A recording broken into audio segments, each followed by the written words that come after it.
So yeah, let's continue.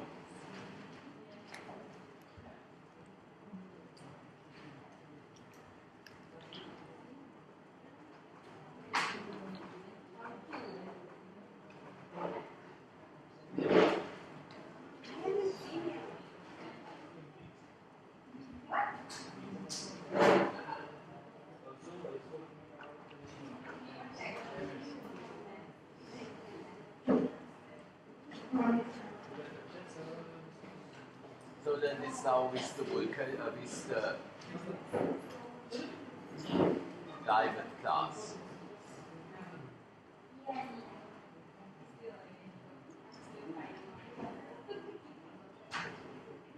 No.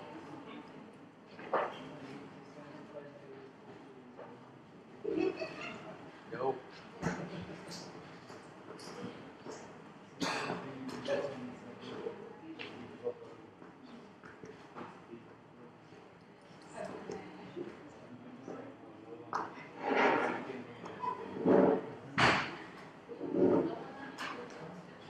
It should be here in the ES301 maybe.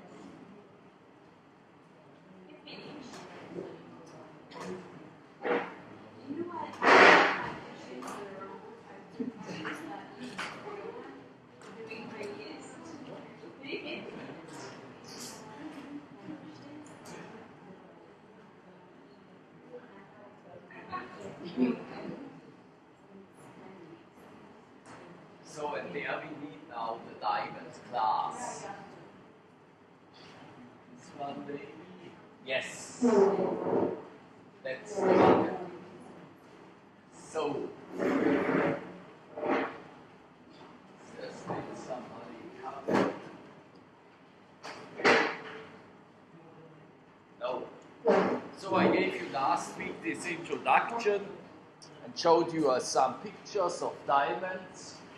And I showed you also our own diamonds here. So and here we have a list of the major diamond mines in this world. So there's in Tanzania the Madui mine, and the Madui mine is actually from the area the biggest mine in the world. So but the grade, they have about 10 to 25 carats per 100 tons. Yeah, then you can see 25 to 30 carats per 100 tons. Then you can see how much or how less you can actually find in one particular mine. I told you last week that 1 carat is 0.2 gram. Yeah? So therefore you have to blast a lot. So then you have here in Zaire one, in Botswana. In Botswana you have actually now the richest diamond mines in the world. All three are operating. And the biggest one, that is the Chaneng mine, and I was very often there when I was in Botswana. And there you can see you have here 140 carats per ton. Then you have all these mines in South Africa, but most of the mines in South Africa, they are no longer operating. I mean, the first diamonds they have discovered in South Africa, in Kimberley. Again, at Robert's Victor, they had also quite nice stones. So, but nowadays only the Star mine is operating, and the Premier mine, and all the others are closed.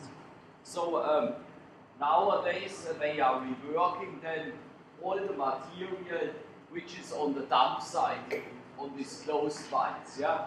Then you have here one in Swaziland, you have 2 in Australia, yeah, there's one in the US is listed here, and 1 or 2 in the former Soviet Union.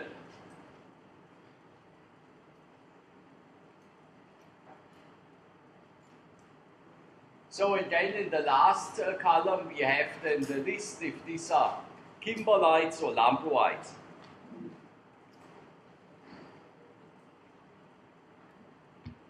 I told you last week that the kimberlite is actually the transport media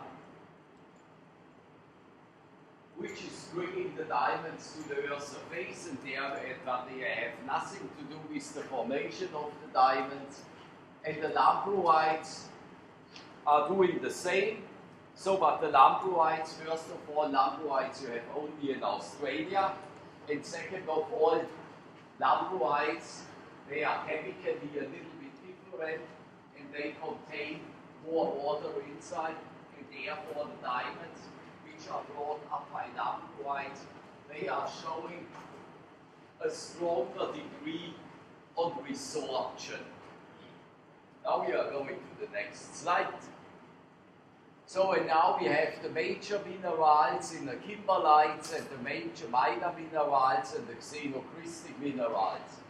So here in the first sequence, the one in the kimberlites, and in the second one you have those occurring in the lamproite. So the major rock-forming minerals of such an kimberlite, that is then here olivine, yeah? You will know very soon why olivine. Then you have phlogopite, diopside, calcite, serpentine, montigelite, that is a calcium-bearing olivine. Then you have these are the major rock-forming minerals in the kimberlite, whereas in the lamproite you have the leucite, amphiboles, enstatite, sanidine. So minor minerals, these are the apatite. You know what the apatite is? It's just the material which your teeth are made up. Then you have the perovskite, ilmenite. Ilmenite is very important when we are looking for diamonds. You have spinel, whereas in the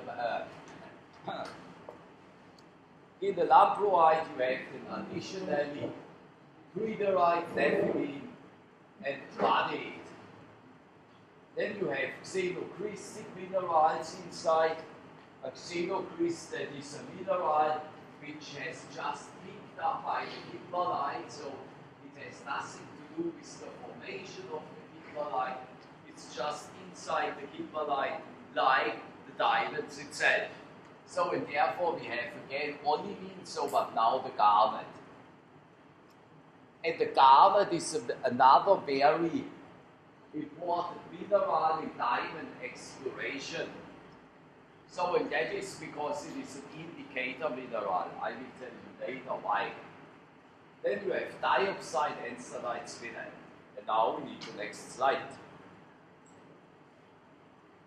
So we are distinguish between peridotitic diamonds, and we distinguish between eclogitic diamonds. So the peridotitic diamonds, they are called E-type diamonds, whereas the eclogitic diamonds are called E-type diamonds.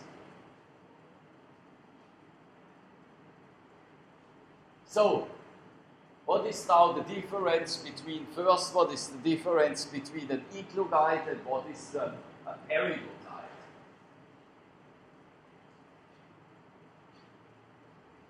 So, where do we have here an eclogite? We have eclogites here.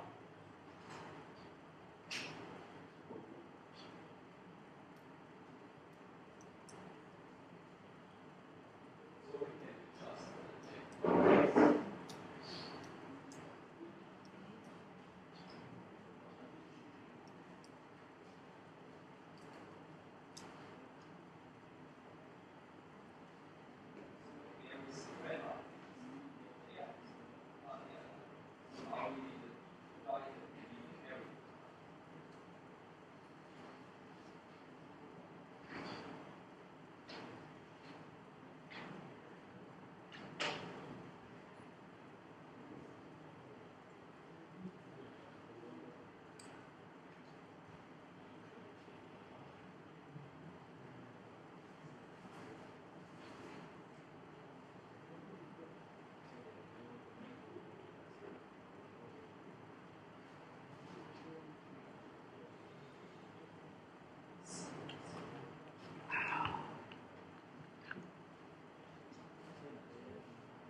No, these are inless rocks.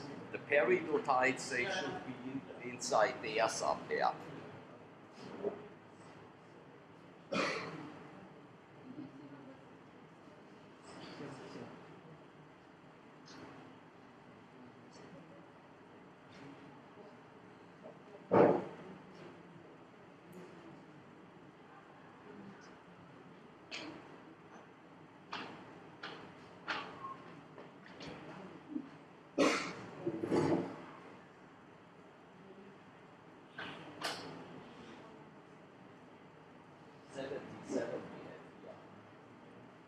Here we have a peridotite, yeah? 77, 78, we have here two peridotites, and then we need maybe two eclogites. Here you have a peridotite. And here you have a peridotite. So now I know that we have three eclogites because I had them already in my hands.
But anyway, where is a peridotite? Where has such a peridotite have been formed? Yes, that is the earth metal. So, in such a peridotite consistent of olivine and of of olivine and pyroxenes, and then they can have, when they are coming from such a depth where the diamonds are formed, and these are garnet peridotites, yeah? So, and where has the eclogite has been formed, or has been formed? I mean, the eclogite, that is a high-grade metamorphic rock. So now we should know where such an eclogite has been in a subduction zone, yeah? And what was it before?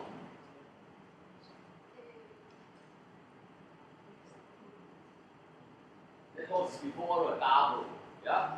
Before such an eclogite becomes metamorphosed, it was a gabbro.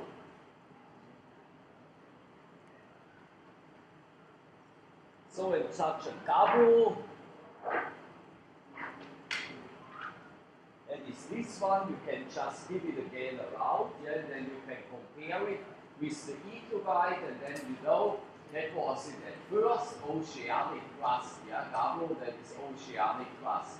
So again, this oceanic crust becomes subducted for, I mean, you can form eclogite also in other ways, but it is oceanic crust, yeah, which usually becomes subducted, and during metamorphism, you are making then out of your gabbro, you are making then an eclogite, yeah.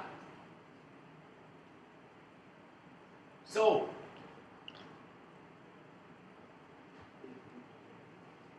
and now we have here the carbon isotopes from diamonds associated with peridotites, and then from diamonds associated with eclogites. So again, you can see that the carbon isotopes, I mean, a diamond is just carbon, here the high pressure formation of a carbon. And then you can see that the carbon isotopes from such an from diamonds occurring or associated with eclogites are completely different to those associated with peridotites. Yeah. So do you have an idea why this is?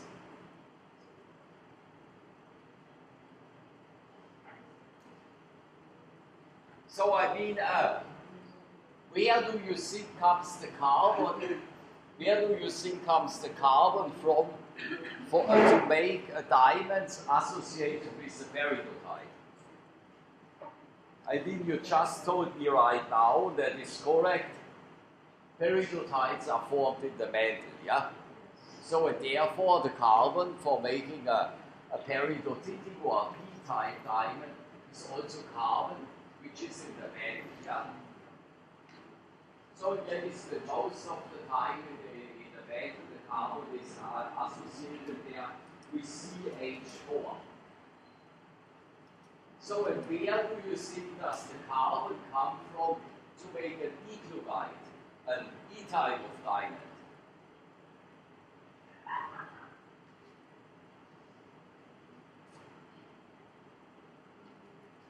That comes then with the subduction from the oceanic crust, yeah? So, and where can you produce at the oceanic crust carbon? What do you need there? That you have here thousands of times.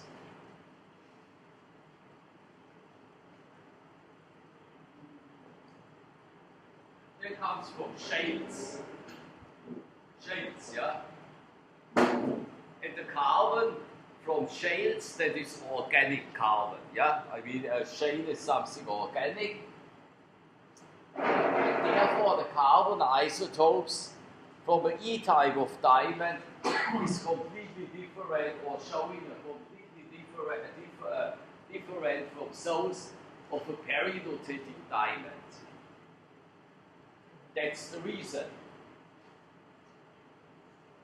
That is formed in the mantle, that is from the oceanic crust, and these are then associated, or the carbon comes from shales. So if these shales they are lying around, I mean, on the oceanic crust after they die, and then the carbon goes down with the subduction, and under the necessary pressure and temperature conditions, you are making then from your carbon, from the shales, a diamond. So next slide, please.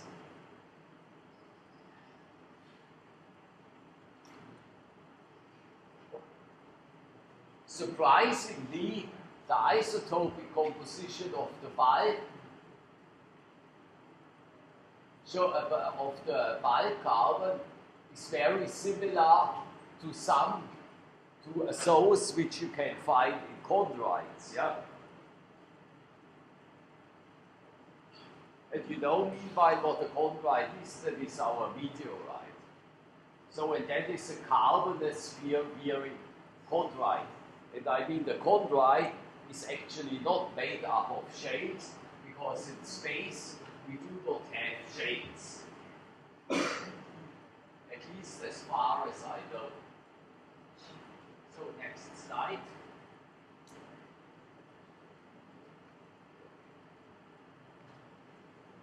So if you like now to distinguish different diamonds or diamonds from each other, so then all the diamonds from a certain mine, they have also their own carbon isotopic pattern.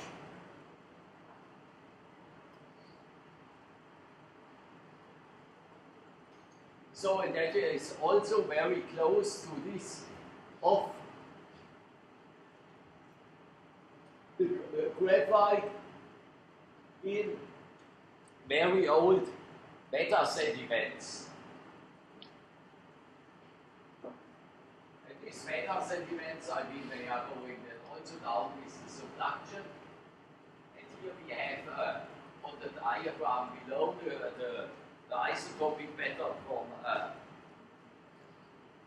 the diamonds from the Robert Zwicktor mine, and that is associated not really with a subduction zone, but there you have an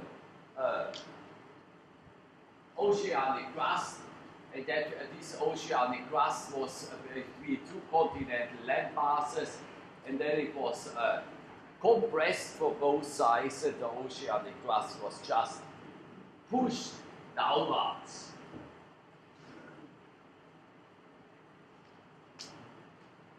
So here the next slide.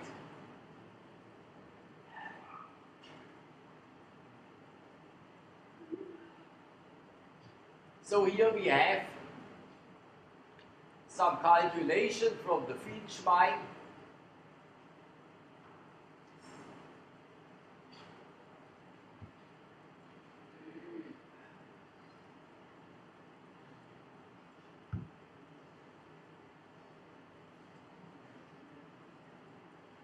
It's a pressure-temperature diagram here on the x-axis. We have the pressure. On the y-axis, we have the temperature. Again, you can see that is the composition of the peridotite. And the peridotite in the Finch mine, they have been formed close to 1200 degrees Celsius. And at the pressure of about 40 kilobar, yeah, a little 40 kilobar, which is then about 130 Ks. Yeah, it's always multiplied by 3.3. And here we have the boundary between graphite and diamond. So the diamond window is then here. So to form a diamond, we must actually cross this line.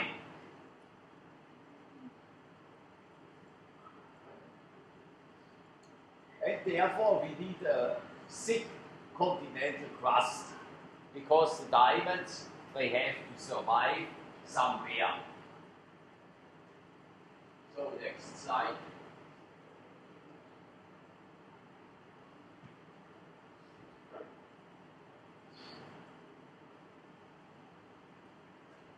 So that is now from the McGregor mine.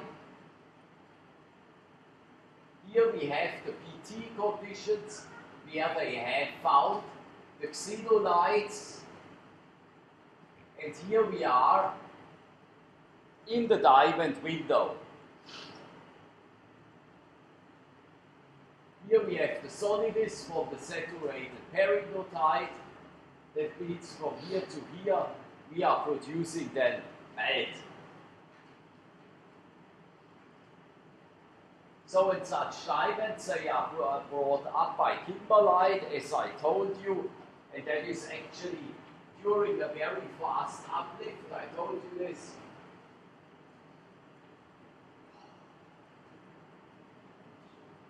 I told you this uplift is maybe 10 minutes of a depth of about 200 Ks. And that is then just such an uplift pass, and they are going just very, here in this diagram, just very horizontal, because when the kimberlite reaches the surface, we have still temperatures of about 800 degrees.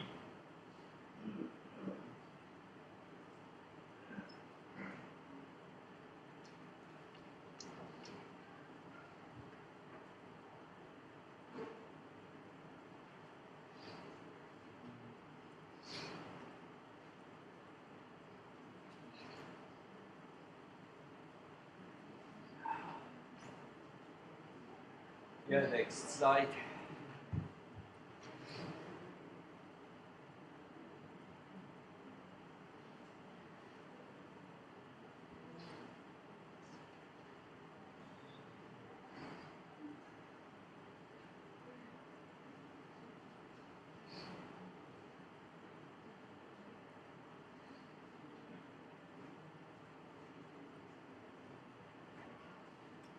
So here we have another pressure temperature diagram.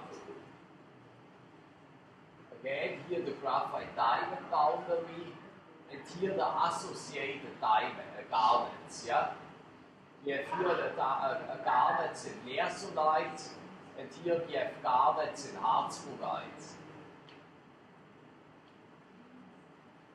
So because I told you the garnet is an indicator mineral, if you like to figure out, or if you like to get first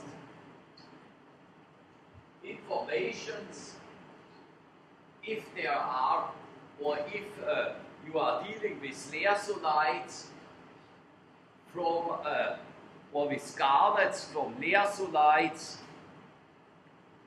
which occur in this certain depth.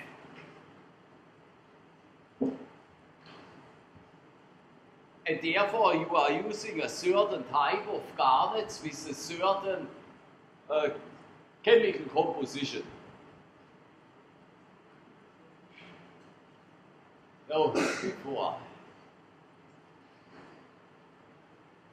Because these garnets which you are using as indicators, they must come from a certain depth. And this certain depth we are calling then the diamond window. And if you are working as an exploration geologist, and you are just looking at the surface for some signs, then you are looking at first for the garnets, yeah? That is the first very important estimation what you can do. So because, I mean, if you are just walking at the surface, then the kimberlite becomes just washed away. Can you just check if we have a kimberlite here? The kimberlite becomes just washed away.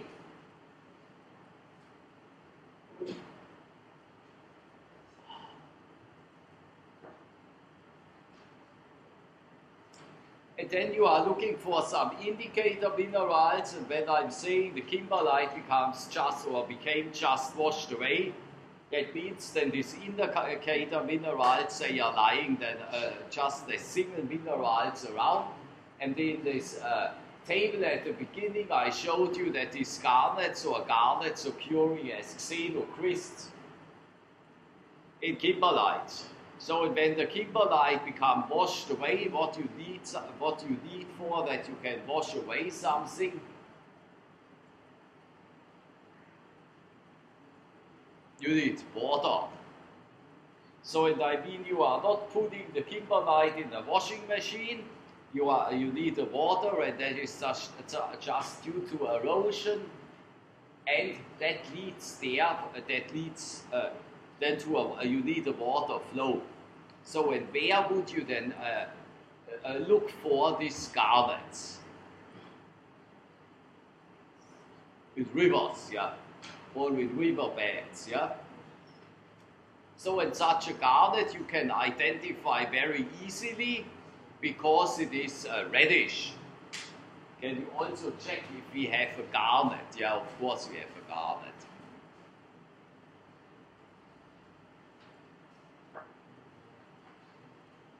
Because we have now all these minerals, and then I would like to show you them.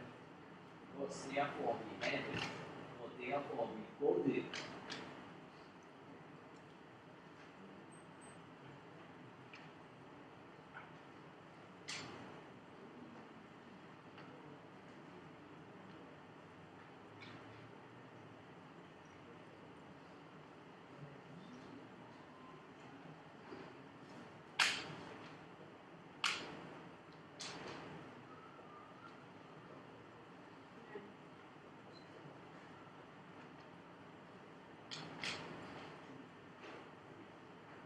Number 84.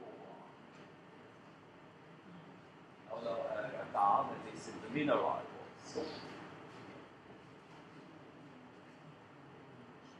84.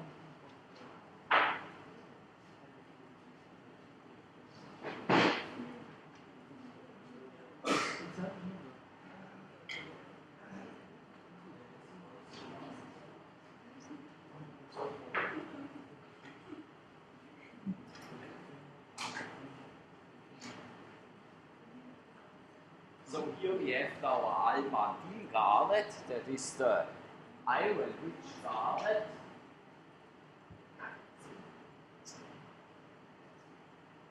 And here we have a gossamer-rich garnet, that is a calcium-rich garnet. So in such a garnet is not weathering away, and I mean such a crystal as you have, you can easily identify it in the riverbed.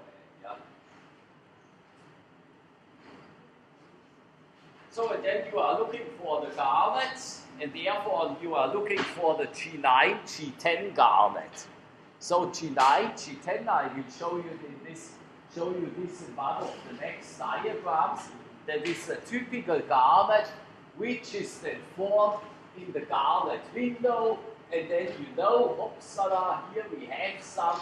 Then you can do your mineral chemical analysis, so with the electron microscope, and then you can just calculate under which pressure and test under which pressure and under which temperature this garnet was formed.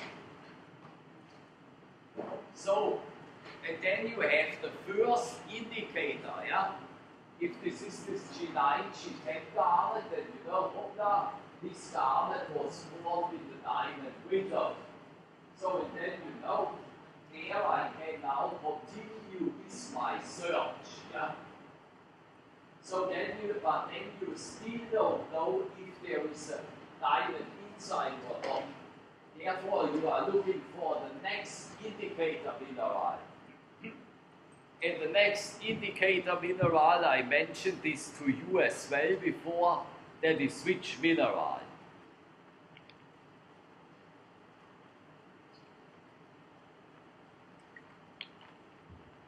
That is the ilmenite. So in the ilmenite, it's very important to make assumptions or to calculate if this diamond could survive the way from the diamond window to the Earth's surface, yeah? Because I told you, the kimberlite, they must be quite fast, yeah? They must run through the metal in the speed of a turbojet, yeah? If they are too long on the road, then what happens, I told you this before as well, then the diamonds becoming resorbed, and then you have graphite, and then you can as well, but then it's only a pencil. Yeah? And the pencil is nothing, has no value. Yeah? So, and therefore you are looking for this indicator minerals, and then you can start with the search. So, but then you have the next slide now, this one. Yeah, this is a nice slide showing there two models, yeah, from the diamond window. So it is below here, there's the graphite diamond boundary in this diagram like this, in this diagram like this. Then we have here the Indian Ocean, here we have the Atlantic Ocean. Probably or not probably, we are talking here about Southern Africa. Yeah? So and these are the diamond window that is here between we lease the graphite diamond boundary. And here we have the boundary between the lithosphere and the asthenosphere. So and here in this window you are forming the diamonds, yeah?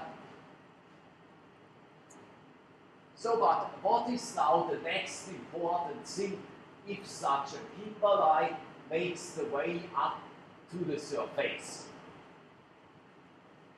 If you are working for the Bears, yeah? It is the biggest diamond company it is in the world. They are calling them also the diamond sharks. So if you are luckily you are got a job by them, you should now go to the field and then you should test if you have found your garnet, you have found your ilmenite, you are made your analysis, yes, that looks good. There we can now look for diamonds. But now, what is now the next important feature? That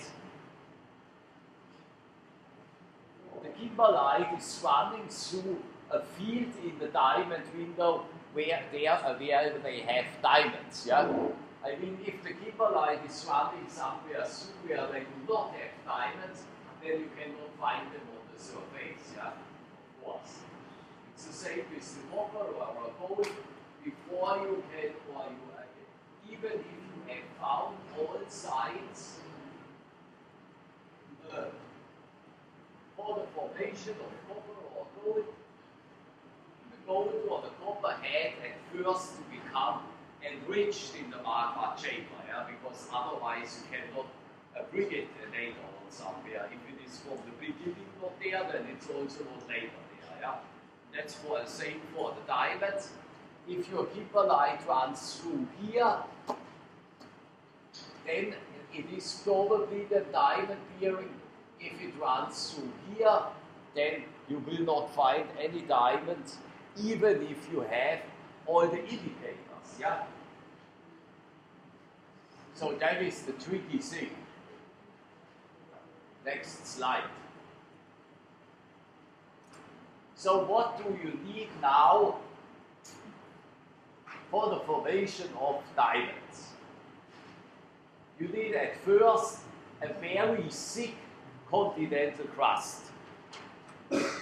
So that means you need a very depleted, thick continental crust, and these roots can have or can go down up to 400 kilometers. Yeah? So that is now in this model, yeah? And therefore you will not have diamonds here in Fiji, at least for the next 100 million years, no. 100 million years, no, because in 35 million years, Fiji is crashing into Australia. Because the continental or the crust below Fiji is not thick enough, yeah? Because the crust is young, yeah? So to create a very thick crust, you need time because it has to grow from the surface to the bottom, yeah? So, but instead of this, I mean, here you will not find diamonds, but which other gemstone or gem mineral you will find here? There's a very valuable gem mineral which you can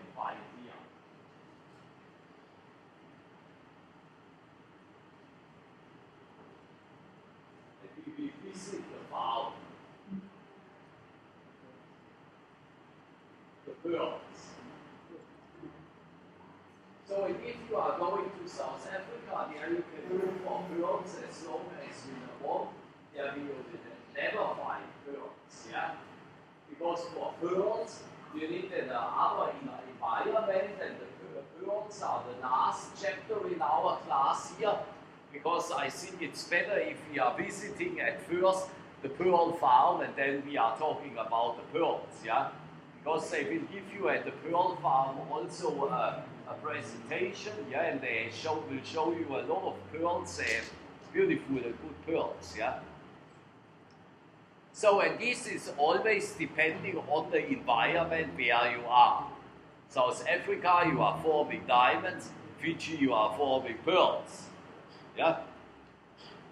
So, because there you have the thick continental crust, whereas in Fiji you have a very thin crust, and that is because the crust is very young, and therefore you have in especially in Vanua Levu, but you have it on all the Fiji islands, the hot springs, yeah?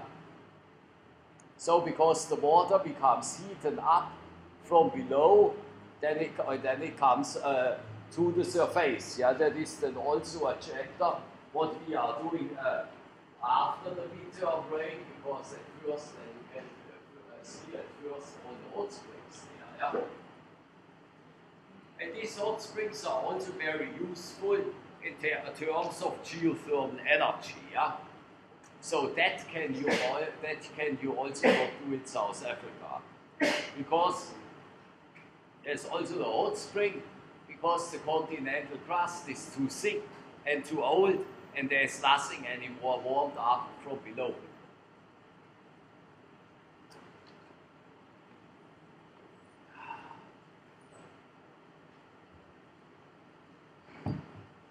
So, but anyway, then you have the thick, depleted continental crust.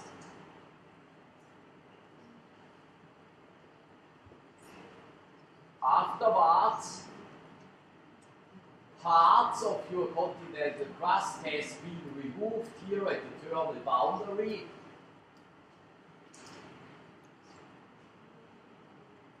And that is due to erosion from the convective mantle, yeah? There is just, you have the convective mantle there, again, material becomes again removed. It becomes not really removed, it becomes just molten. And here above the mechanical boundary layer, that is this one here, the diamonds can survive, yeah? So this is then part of the diamond window. So, but then you need another thing, because then you have to create a kimberlite, yeah? And such a kimberlite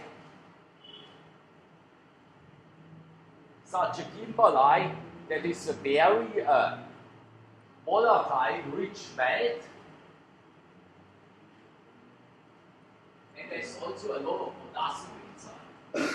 So, but in the Earth's mantle itself, you don't have potassium, yeah? So what you need then? Here it is, yeah? So, and that we are calling that is just a megalite, yeah? And that is a piece of an old subduction zone, yeah? So in such old subduction zones, they can be very, very dangerous.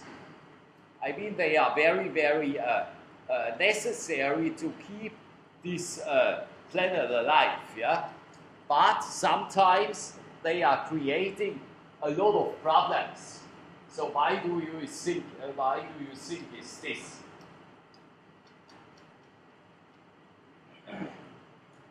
So because these old subduction zones, they are colder than the surrounding mantle, yeah? So and then they are starting, you know, to melt. They become molten, yeah? So that means they are becoming recycled in the Earth's mantle, and that leads to a lot of stress. And then they can, you have the formation of earthquakes. Yeah, I will tell you this also again when we are talking about earthquakes. So then you have earthquakes, yeah. So in these old slabs, they are hanging around in the earth's mantle up to a depth of about to the boundary at 670 kilometers. Until there, they can hang around. So if you know by now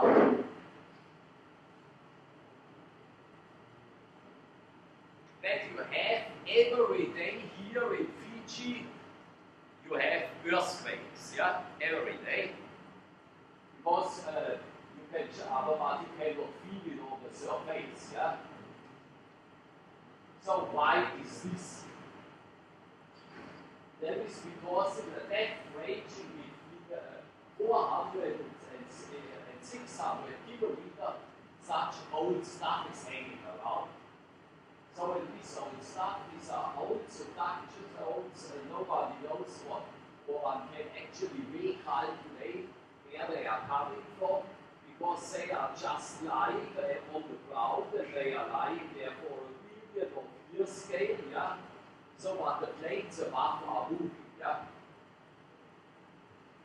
So and the reason why the earthquakes here in Viti-Levu and Vanua-Levu are not dangerous, that is that because they are lying around in a depth ranging between 400 and 600 kilometers, yeah. So again, the waves which are reaching the Earth's surface, they are very, very weak. Yeah. So whereas if you are going to Tonga or to Vanuatu, there it becomes from time to time very shaky, yeah, because there they are sitting on a subduction zone. Yeah. Here the Fijian island are not sitting on a subduction zone. You have just these old guys lying around at the mantle boundary. Yeah. So there you have these remnants, yeah, the remnants of oceanic lithosphere, that is the subduction zone. So and then this old remnant becomes then resided. That means we are heating it up, yeah, that is like you are going to the next shop, buying such ice cream, yeah. Then it's the same, then you can make in the experiment how such a slab becomes eaten up, that comes from outside to inside, yeah? So because your lollipop or whatever you are using is then not in equilibrium with your mouth, and then it becomes molten. So and that is the same thing for such a slab, because it's always the same, yeah? And therefore the hydrous parts of this slab becomes molten at first, yeah, because I told you when you are like to create a melt, you need always water for volatiles. So in this is that here in these remnants you have also these deep cracks, yeah, deep cracks, and these deep cracks while the slab was at the ocean, yeah, has been filled up with sediments. There's also a lot of potassium inside. You are squeezing the whole thing. So and then the kimberlite is rising up.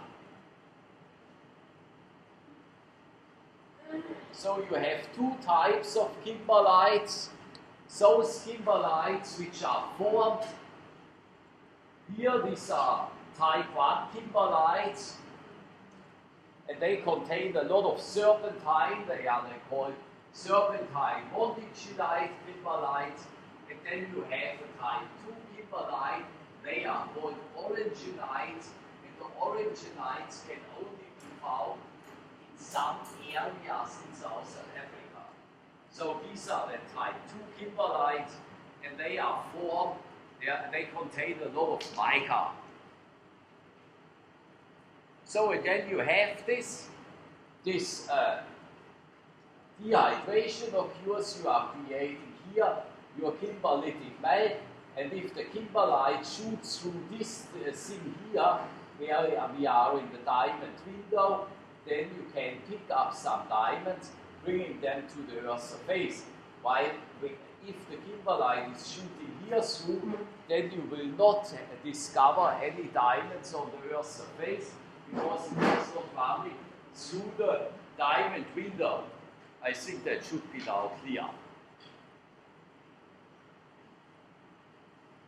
Next slide.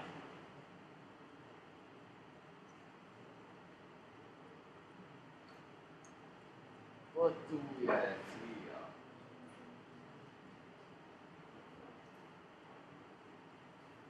Ah, yeah, that is from Canada. Yeah, in Canada you can also find a lot of diamonds. And here it shows you again where you can create. I was thinking he is stealing my wallet. So here you can see again where kimberlites are formed, and here we have the astenospheric kimberlite, and these astenospheric kimberlites, they are formed in the astenosphere, while you have such a hanging remnant of an oceanic crust somewhere beneath. And these are these oliginite kimberlites.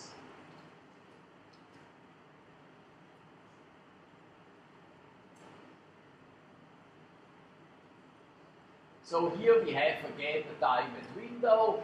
So if these those ones which are running through here, they are diamond bearing, whereas those ones which are running through here, they are the non-diamond bearing. Next slide.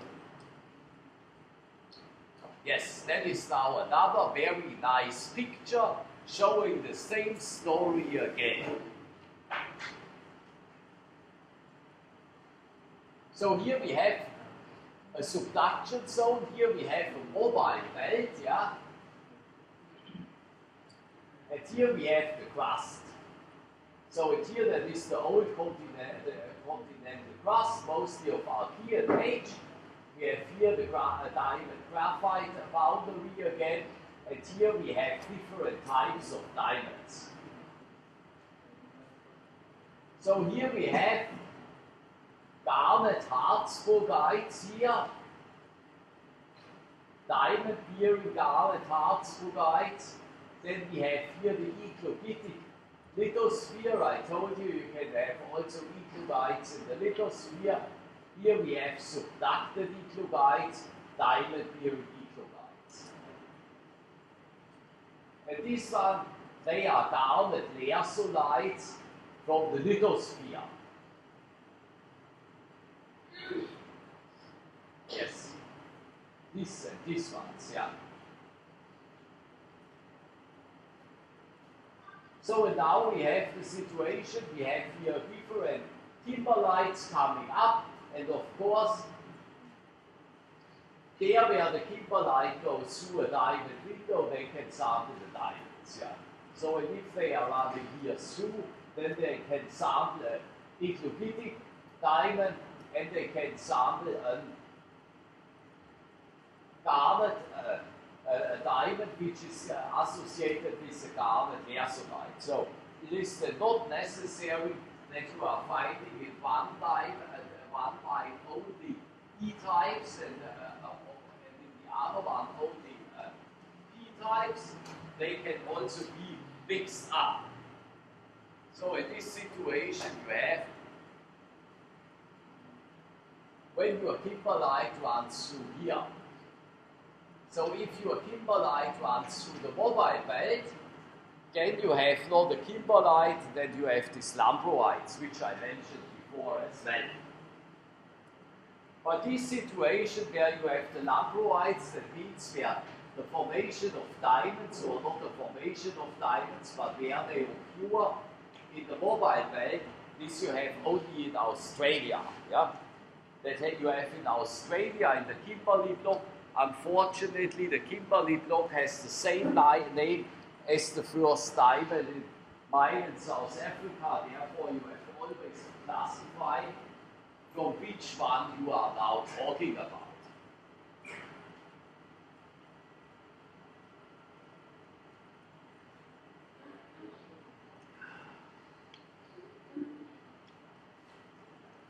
So I think that's enough for today. Because we are now very good in the timetable, yeah?